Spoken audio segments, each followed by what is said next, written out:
வாழ்க அந்தணர் ஞானசம்பந்த பெருமானுடைய வாக்கு. அந்தணன் வாழ்ந்தால் அவை பிராட்டி வாழ்த்துவார். வரப்புயர வரப்புயர நீருயரும், நீருயர நெல்லுயரும், நெல்லுயர குடி உயரும், குடி உயர கோன் உயரும். இல்லையா? அது மாதிரி ஞானசம்பந்த பெருமான் வாழ்க அந்தணர் என்று சொன்னால் இந்த நாடு உயரும், இந்த தர்மம் உயரும், இந்த உலகம் உயரும். அதனாலதான் ஞானசம்பந்த பெருமான் வாழ்க அந்தணர். எந்த இடத்திலே சென்று சொல்லுகிறார்? மதுரையிலே அன்னை மீனாட்சியின் அரசாட்சி. அந்த மதுரை அயல் மத ஆதிக்கத்தின் கீழ் வந்து விட்டது. சமணர்களுடைய ஆட்சி மதுரையில. சிவநாமத்தை கேட்டால் தீட்டு, கேட்டு முட்டு. சிவ சின்னங்களை பார்த்தால் தீட்டு, கண்டு முட்டு. ஏதோ இப்ப திமுக காரம் பண்றான்னு நினைக்காதீங்க. விநாயகர் சதுர்த்தி ஊர்வலத்துக்கு தடை, எச் ராஜா பேச தடை, அர்ஜுன் சம்பத் தடை, இதெல்லாம் திமுக காரம் இப்ப பண்ணிட்டு இருக்கான்னு நினைக்காதீங்க. அந்த காலத்திலேயே பாண்டிய நாட்டை கைப்பற்றிய சமணர்கள் ஞானசம்பந்தருக்கு தடை, சைவத்திற்கு தடை, திருநீற்றுக்கு தடை, சிவ சின்னங்களுக்கு தடை. அந்த நேரத்திலேதான் வேதநெறி தலை தோங்க மிகு சைவத்துறை விளங்க பூத பரம்பரை பொலிய புனிதமாய் மலர்ந்தெழுத சேக்கிழார் பெருமான் பெரிய புராணத்திலே ஞானசம்பந்த பெருமானுடைய அவதாரத்தை சொல்லுகிறார். வேதநெறி தலை தோங்க. இந்த தமிழகத்தை பற்றி பாட்டு தலைவன் பாரதி பாடுகிற பொழுது வேதம் நிறைந்த தமிழ்நாடு. இந்த தமிழ்நாடு என்ன? வேதம் நிறைந்த தமிழ்நாடு.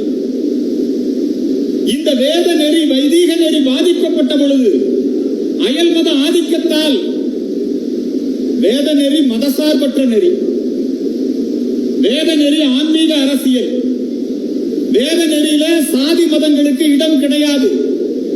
ஆனால் சமணமும் பௌத்தமும் இந்த தமிழகத்தை ஆக்கிரமித்து சமணர்கள் ஆட்சியை, அரசியலை, இப்பொழுது எப்படி கிறிஸ்தவர்கள் அரசியலை கைப்பற்றிக் கொள்கிறார்கள்.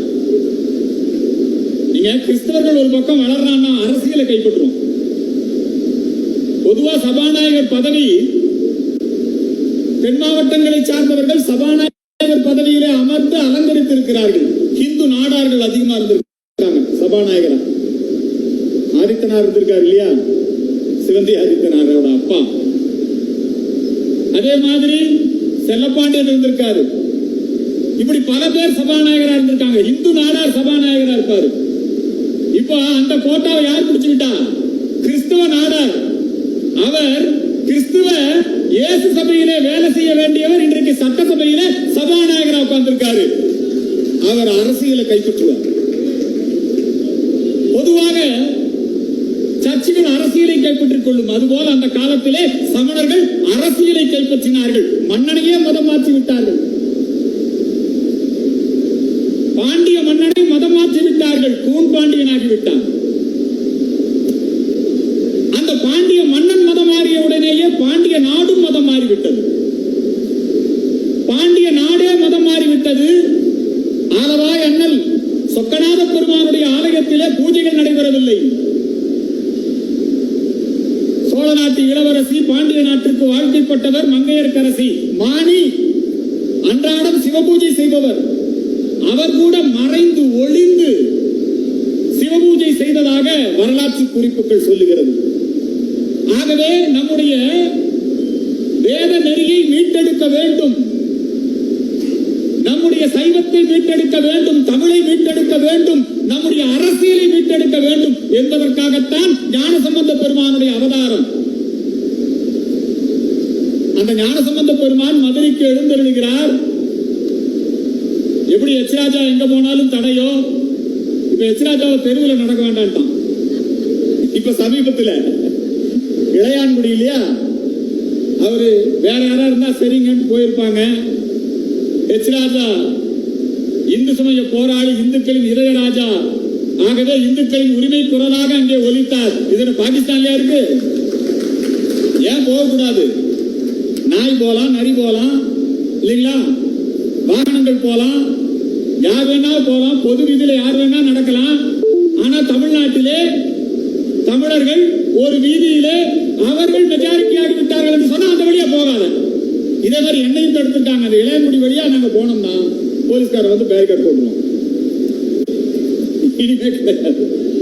அது மாதிரி ஞானசம்பந்தர் மதுரைக்கு வந்த உடனே தடை, கண்டு முட்டு கேட்டு முட்டு இவ்வளவு பெரிய விஷயங்கள் இருந்தது. ஆனாலும் கூட அப்ப மந்திரி இருந்தார், குலச்சிறையார்னு பேரு. அப்ப மந்திரி நீங்க பாட்டு பாலாஜி மாதிரி இல்ல. அப்ப மந்திரி புரியுதுங்களா? அப்ப இருந்த மந்திரிக்கு அழகு வரும் பொருள் உரைத்தல். இப்ப இருக்கிற மந்திரிக்கு அழகு வரும் பொருள் சுருட்டல் இல்லைங்களா? குலச்சிறையார் அப்ப என்ன பண்ணார்னா, ஞானசம்பந்த பெருமானை ராணி மங்கையர்க்கரசனுடைய வேண்டுகோளின்படி அங்கே எழுந்தருளச் செய்தார். அவர் வந்தவுடனேயே அவர் தங்கியிருந்த வீட்டுக்கு தீ வைத்து விடுவது, இதான் அவங்க திட்டம். தீ வைத்தார்கள். தீ வைத்த பொழுது ஞானசம்பந்த பெருமான் வெளியே வந்து நின்று பாடுகிறார். செய்யனே திரு ஆலவாய் மேவிய ஐயனே அஞ்சலன் அருள் செய் எமை பொய்யராம் அமனர் கொழுவும் சுடர் பையவே சென்று பாண்டியர் கேகவே. அந்த நெருப்பு போய் அந்த மன்னனை பிடிச்சிருச்சு. வெப்பு நோய் தாக்குகிறது. அதன் பிறகு போட்டி வருகிறது. எல்லாருக்கும் தெரியும் யார் மன்னனுடைய நோயை குணப்படுத்துவது. இப்ப மட்டுமல்ல, அப்பவும் இப்ப சொல்றான் இல்லையா, குருடர் பார்க்கிறார், செவிடர் கேட்கிறார், முடவர் நடக்கிறார். அந்த காலத்துல சமணர்கள் அப்படிதான் பண்ணிட்டு இருந்தாங்க. உங்களை நாங்க படிக்க வைக்கிறோம், கல்வி கொடுக்கிறோம், வைத்தியம் பார்க்கிறோம் அப்படி சொல்லிதான் அவங்க நிறைய மதமாற்றம் நடந்தது. அப்படித்தான் நம்ம தமிழ்நாடு, பாண்டிய நாடே சமண நாடா மாறிடுச்சுன்னா பாத்துக்க. சமண நாடா மாறியது பிறகு நம்முடைய வழிபாட்டிற்கு, நம்முடைய வைதிகத்திற்கு, நம்முடைய சைவத்திற்கு தடை இருந்தது. அப்போ அற்புதங்களை நிகழ்த்தினார் ஞானசம்பந்த பெருமான். அனல்வாதம் நடந்தது. அனல்வாதம்னா நெருப்புல போடணும். நம்முடைய வேதங்களை, நம்முடைய சமய உண்மைகளை நெருப்புல போடணும். அதே மாதிரி அவங்க சமய உண்மைகளை நெருப்புல போடாம, எது வேகாம இருக்குதோ, எது எரியாம இருக்கோ அதுதான் வெற்றி. அவை கூடுகிறது. சபையிலே ஞானசம்பந்த பெருமான் நம்முடைய முதல்ல அவங்க வேதங்களை எல்லாம் உள்ள போடுறாங்க, எல்லாம் எரிஞ்சு சாம்பல் ஆயிருது. போகமார்த்த பூன்முளையால் என்று சொல்லி அந்த பச்சை பதிகத்தை அவர் ஞானசம்பந்த பெருமான் போடுகிற பொழுது நெருப்பிலே நம்முடைய பதிகங்கள் வேகவில்லை. அவன் தோத்துட்டான். என்ன சமணர்கள் தோத்துட்டான். அதுக்கப்புறம் அவங்க என்ன பண்ணாங்க, நீர்ல போடுறாங்க. நீர்ல போடும்போது போட்டதுதான் அந்தணர்களுக்கு வாழ்க. நீர்ல தான் அவங்க ஏடுகள்லாம் உள்ள போட்ட உடனே அந்த ஏடு என்னாச்சு, மதுரையில நடந்த வரலாறு. இந்த தமிழெல்லாம் பேசுறான் இல்லையா, அவெல்லாம் இந்த வரலாறு தெரிஞ்சுக்கணும். ஏன்னா அந்த வரலாறு எல்லாம் தெரியறது இல்ல. எதை கேட்டாலும் எல்லாம் அன்றே அண்ணா என்றே சொன்னார், அன்றே அண்ணா தான் சொன்னார், ஒன்றே குலம் ஒருவனே தேவனும் வேறதான் சொன்னார். இதைத்தான் நம்ம படிச்சுட்டு இருக்கோம். இது தமிழன் வரலாறு அல்ல. தமிழருடைய வரலாறு ஞானசம்பந்த பெருமானுடைய வரலாறு. அவர் அந்த தண்ணீரிலே வாழ்க அந்தனர் வானவர் ஆணினம் வீழ்க தன்புணல் வேந்தனும் ஓங்குக என்று சொல்லி அந்த ஏடுகளை போட்ட பொழுது அந்த ஏடுகள் நீரை எதிர்த்து சென்றது. தண்ணீர்ல அடித்து போகவில்லை. ஏடு கரையேறிய இடம் திருவேடகம். அங்கேயும் அந்த கோயில் இன்னைக்கு இருக்கு. இதெல்லாம் சான்று. திருமுறையிலே சான்றுகள் இருக்கிறது, கோயில் சான்றுகள் இருக்கிறது, கல்வெட்டு சான்றுகள் இருக்கிறது. அப்ப பாடின பாடல் தான் வாழ்க அந்தனர் வானவர் ஆணினம். அந்த பதிகத்தார். ஆகவே அந்தணர்கள் வாழ வேண்டும், நலமோடு வாழ வேண்டும். அவங்க சிறப்பா இருந்தா நாடு நல்லா இருக்கும். அதுக்காக ஒரு சங்கத்தை வச்சு கடந்த 11 ஆண்டுகளாக பல்வேறு விதமான நலப்பணிகளை செய்து நம்முடைய சிவநாராயணன் ஐயா அவர்கள், அவங்க தம்பதி சமேந்திரா இங்க வந்திருக்காங்க, அவங்க குடும்பத்தார், இந்த சங்கத்திலே இருக்கக்கூடிய பொறுப்பாளர்கள் அத்தனை பேரும் அவர்கள் இன்னும் ஒரு நூற்றாண்டு நலமோடு வாழ வேண்டும். வைணவத்திலே வாழ்த்துவார்கள். என்னன்னு, வைணவத்தில சடகோபன் தன் தமிழ் நூல்கள் அடியார்கள் வாழ. அவர் சிவநாராயணன், சிவன் நாராயணன் 2 பேரும் இருக்குது. அடியார்கள் வாழ, அரங்கமா நகர் வாழ, கடல் சூழ்ந்த மண்ணுலகம் வாழ சடகோபன் தன் தமிழ் நூல்கள் வாழ மணவாள மாமுனிகளே இன்னும் ஒரு நூற்றாண்டிடும் என்று வாழ்த்தினார்களே, அதுபோல இந்த பிராமண சங்கமும் ஐயா சிவநாராயணன் மற்றும் இங்கே வருகை தந்திருக்கின்ற அனைவரும் சிறப்பாக வாழ வேண்டும். இப்ப நாம பிராமணர்கள் நல சங்கம் இன்னைக்கு பிராமணர்களின் உரிமைக்கு குரல் கொடுக்கக்கூடிய, பிராமணர்களுடைய ஒரு அங்கீகாரத்திற்கு குரல் கொடுக்கக்கூடிய, அது மட்டுமல்ல பிராமண சமுதாயம் அவமதிக்கப்படுகிற பொழுது அவர்களுக்கு நீதி வேண்டி குரல் கொடுக்கக்கூடிய ஒரு சமுதாயமாக இன்றைக்கு இந்த சமுதாயம் மாற வேண்டும். மற்ற எந்த சமுதாயத்தையும் அவ்வளவு சீக்கிரமா கேலி செய்ய முடியாது.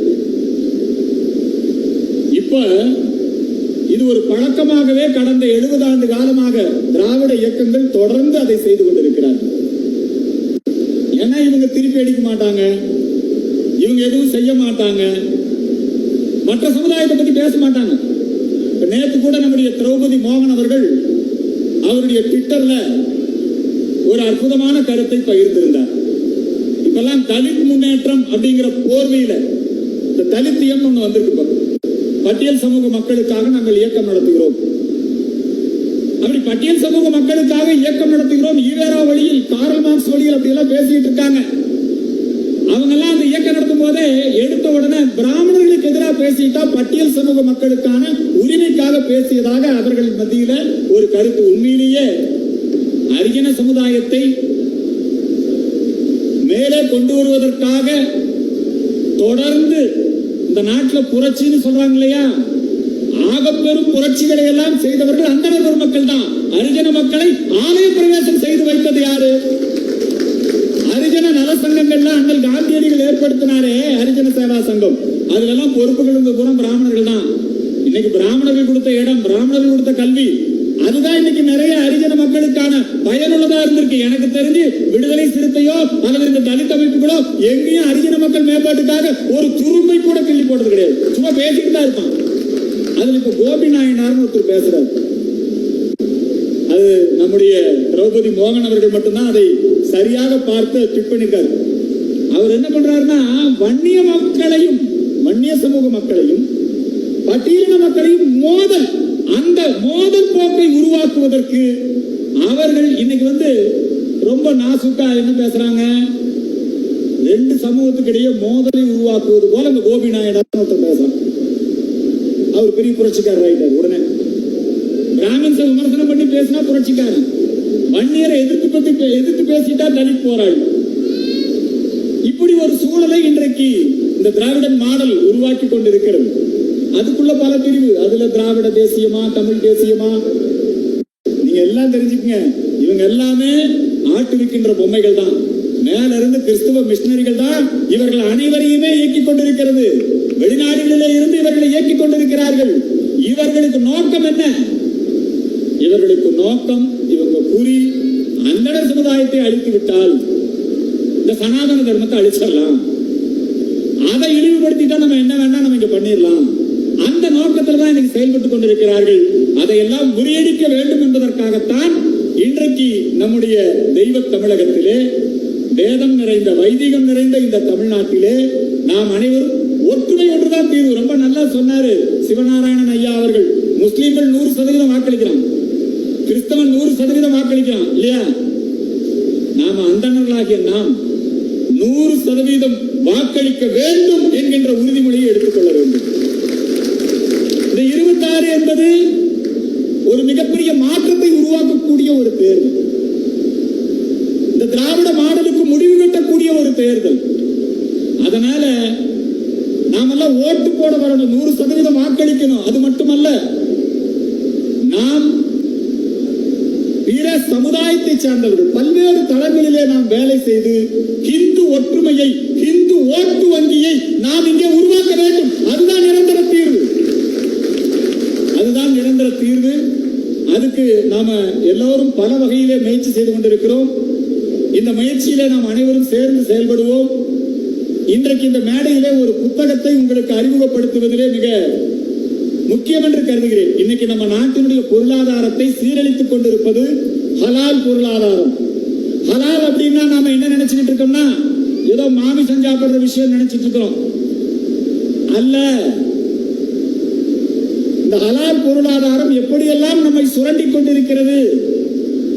நீங்க ஹலால் என்பது உணவிலே மட்டும் ஹலால் அல்ல, ரியல் எஸ்டேட்ல ஹலால், ஃபேஷன் டிசைனிங்ல ஹலால், ஐடி விங்ல ஹலால், இப்படி ஒவ்வொரு விஷயத்திலையும் ஹலால். ஹலால் மற்றும் லவ் ஜிகாத் இந்த ரெண்டு விஷயங்களும் தமிழ்நாட்டிலே இன்றைக்கு அரசாங்கத்தின் ஆதரவோடு நடைபெற்றுக் கொண்டிருக்கிறது. நீங்க பாருங்க, இப்ப எல்லாம் நோம்பு கஞ்சி அரசியல் நல்லா நடந்துட்டு இருக்கு. ஒரு பக்கம் எடப்பாடி பழனிசாமி ஒரு தொப்பி போட்டிருக்காரு, ஜி.கே. வாசனையா ஒரு தொப்பி போட்டுட்டு இருக்காரு. இப்படி ஒவ்வொருத்தரும் இந்த நோம்பு கஞ்சி அரசியல் பாருங்க எங்க பார்த்தாலும் நடந்து கொண்டிருக்கிறது. ஆனா 50 கடமையில ரொம்ப முக்கியமானது நோன்பு. இது மேல நம்பிக்கை இருக்கிறவங்கள கூப்பிடு, நீ என்னவோ பண்ணு. ஆனா இதை ஒரு அரசியலா பண்ணிட்டு இருக்காங்க. அவர்கள் எந்த கட்சியில இருந்தாலும் ஒன்றுபட்டவர்களாக இருக்கிறார்கள். அவர்களுக்கு ஒரு வாக்கு வங்கி இருக்கிறது. ஆனால் நாம் தான் பிளவுபட்டு இருக்கிறோம். அந்த ஒற்றுமையை, விழிப்புணர்வை ஏற்படுத்த வேண்டும். நாம் அனைவரும் ஒன்றுபட்டு செயல்பட வேண்டும். இன்னைக்கு மாலையிலே நடைபெறக்கூடிய நிகழ்ச்சி அந்தணர் சமுதாயம் இழிவுபடுத்தப்படுவதை கண்டித்து அனைத்து கட்சி, அனைத்து சமுதாய தலைவர்கள் சென்னையில ரொம்ப பிரம்மாண்டமான நிகழ்ச்சி நடந்தது. அந்தணர்களை பாதுகாக்க புதிய சட்டம் கொண்டு வர வேண்டும் என்கிற நிகழ்ச்சி. ஐயா சிவநாராயணன் உள்ளிட்ட பல்வேறு சமுதாய, நம்முடைய பிராமண சமுதாய அமைப்புகள் பெரும் திரளாக கலந்து கொண்டு அனைத்து கட்சியினரும் அதிலே பங்கெடுத்து, அனைத்து சமுதாயத்தினரும் பங்கெடுத்து அந்தணர் சமூகம் இழிவுபடுத்தப்படக்கூடாது என்பதிலே ஒரு மிகப்பெரிய ஒரு மாற்றத்தை, அந்த நிகழ்ச்சி ஒரு மாற்றத்தை தமிழகத்திலே ஏற்படுத்தியது. அதனைத் தொடர்ந்து மதுரையிலே நடைபெற்றது. இன்றைக்கு கும்பகோணத்திலே நடைபெற்றுக் கொண்டிருக்கிறது. பொதுவாக அந்தணர்களுக்காக அந்தணர் போராடக்கூடாது, அந்தணர்களுக்காக ஒட்டுமொத்த இந்து சமுதாயமும் போராடணும். அந்த வேலையை நாம் செய்து கொண்டிருக்கிறோம். நாம் தொடர்ந்து பணியாற்றுவோம். ஒரு 2 அப்பீல் இருக்கு உங்களுக்கு. இப்ப தொடர்ந்து இப்ப இந்து அமைப்பினுடைய தொண்டர்கள், நம்முடைய பிஜேபி தொண்டர்கள், இந்து மக்கள் கட்சி நிர்வாகிகள், இவங்களுக்கெல்லாம் இப்போ ஒரு யோகம், ஜெயிலுக்கு போற யோகம். இப்போ என்ன பேசினாலும் என்ன இருந்தாலும் கருத்துரிமை பாருங்க. எச் ராஜா பேசிய கருத்துக்கு அவருக்கு நீதிமன்றமே தண்டனை கொடுக்குது. ஜவாஹிருல்லா வெளியே இருந்து நன்கொடை பெற்று மோசடி செய்திருக்கிறார். கோவை குண்டுவெடிப்பு கைதிகளுக்கு ஆதரவாக நிதி திரட்டி இத்தனை கோடி ரூபாய் மோசடி செய்திருக்கிறார். அவருக்கு தண்டனை கொடுத்து நிறுத்தி வைக்கப்பட்டிருக்கிறது. இவர் ஜாமீன்ல வரணும். ஆனா அவரு ரம்ஜான் முடிஞ்ச பிறகு அவர் அந்த தண்டனையை, கீழ் நீதிமன்றமும் அப்படித்தான் சொல்லுச்சு. இப்ப அந்த குற்றத்தை உறுதி பண்ணி தீர்ப்பு சொல்லி இருக்கிற உயர் நீதிமன்றமும் அப்படித்தான் சொல்லியிருக்கு. அப்ப காவல்துறையா செயல்படுது, அது ஒரு பக்கம் இருக்கட்டும். இப்ப நீதித்துறையே திராவிட மாடல் நீதித்துறையாக இருக்கிறது. என்ன சொல்றாங்க? நம்முடைய இளைஞரணி பொறுப்பாளர் ஓம்கார் பாலாஜி, நக்கீரன் கோபால் ஈசா யோக மையத்தை இழிவுபடுத்துகிறார். அதை கண்டித்து ஒரு போராட்டம். அந்த போராட்டத்திலே இந்த நக்கீரன் கோபாலுக்கு எதிராக பேசிட்டார்னு போலீஸ் கைது செய்யுது. கைது செய், வழக்கு நடக்கு, தப்பு இருந்தா நீ தண்டனை கொடு. ஆனா நீதிமன்றம் என்ன சொல்லுதுன்னா, மன்னிப்பு கேட்டு அபிடவிட் தாக்கல் பண்ணு. எதுக்காக மன்னிப்பு கேட்கணும்? நீதித்துறையுடைய வேலை இதுதானா? ஜாமீன் கொடுக்கிறேன், கொடுக்கல அதை சொல்லு, அதான ஜாமீன் நீதிமன்றம். வழக்கறிஞர்கள் வந்திருக்கீங்க நிறைய. ஆனா அரசு வழக்கறிஞர்கள் ஏற்படுத்துகின்ற அழுத்தம், நீதிபதி ஒரு அபிடவிட் தாக்கல் பண்ணு, நாங்கள் மன்னிப்பு கேட்க மாட்டோம், வேண்டுமானால் என்னை சிறையிலே அடைத்துக் கொள். ஓம்கார் பாலாஜி ஜெயிலுக்கு போனார். அதே மாதிரி இந்து மக்கள் கட்சியுடைய தொழிற்சங்க தலைவர் நம்முடைய டாக்ஸி செந்தில் 60 நாட்களாக சிறையில் இருக்கிறார். ஸ்டாலின் குறித்து ஒரு முகநூல் பக்கத்திலே ஒரு படத்தை போட்டார். முதலமைச்சர் அவமதிச்சிட்டாருன்னு கைது பண்ணிட்டான். ஜாமீன் கொடுக்கல, ஓகே சிறையில் இருக்கிறோம். உயர் நீதிமன்றத்திலே ஜாமீன் விசாரணைக்கு வருகிறது. அப்ப சொல்றாங்க மன்னிப்பு கேட்டு அபிடவிட் தாக்கல் பண்ணு. நீதித்துறைக்கு தான் வேலை. ஸ்டாலின் கிட்ட மன்னிப்பு கேட்கறதா இந்து மக்கள் கட்சியாரோட வேலையா? இதுல வேதனையான விஷயம் என்னவென்று சொன்னால், அவருடைய மகன் சாலை விபத்திலே இறந்து விடுகிறான். 17 வயது சாலை விபத்திலே இறந்து விடுகிறான். அந்த ஈமச் சடங்குகள் செய்வதற்காக 2வது முறையாக நாங்கள் இந்த காரணத்தை சொல்லி கேட்டாலும், ஏப்பா மன்னிப்பு கேட்கறதுல உங்களுக்கு என்ன, ஒரு அபிடவிட் தாக்கல் செய்யறதுல உங்களுக்கு என்ன கஷ்டம், மறுபடியும் 2 2 வாரத்துக்கு ஒத்தி வைக்கிறேன், மன்னிப்பு கேளுங்கிறார். ஆனால் நம்முடைய பாரத் செந்தில் அவர் ஏற்கனவே பூலோக வைகுண்டமாகிய நம்முடைய ஸ்ரீரங்கத்திலே ஈவேரா சிலையை அகற்றிவிட்டு 1 வருட காலம் அவர் தேசிய பாதுகாப்பு சட்டத்திலே இருந்தவர். மன்னிப்பு கேட்க முடியாது, என்னுடைய மகனுடைய இறுதிச் சடங்கிலே நான் பங்கெடுத்துக் கொள்ளவில்லை என்றாலும் பரவாயில்லை, மன்னிப்பு கேட்க முடியாது என்று சொல்லி 60 நாட்களுக்கு மேலாக சிறையிலே இருந்தார்.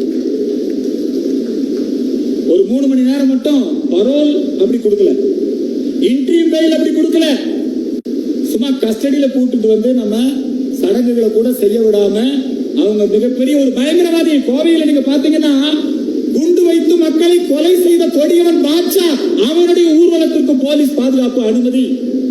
ஆனால் முகநூல் பக்கத்திலே முதலமைச்சரை விமர்சித்து விட்டார்கள் என்கிற ஒரு காரணத்திற்காக மகனுடைய இறுதிச் சடங்கிலே கலந்து கொள்வதற்கு கூட நம்முடைய பாரத் செந்திலுக்கு அவ்வளவு கெடுபிடிகள். ஆகவே இந்த ஆட்சியினுடைய அடக்குமுறை, ஒடுக்குமுறை, இவைகளுக்கு எதிராக நாம் தொடர்ந்து செயல்பட வேண்டும்.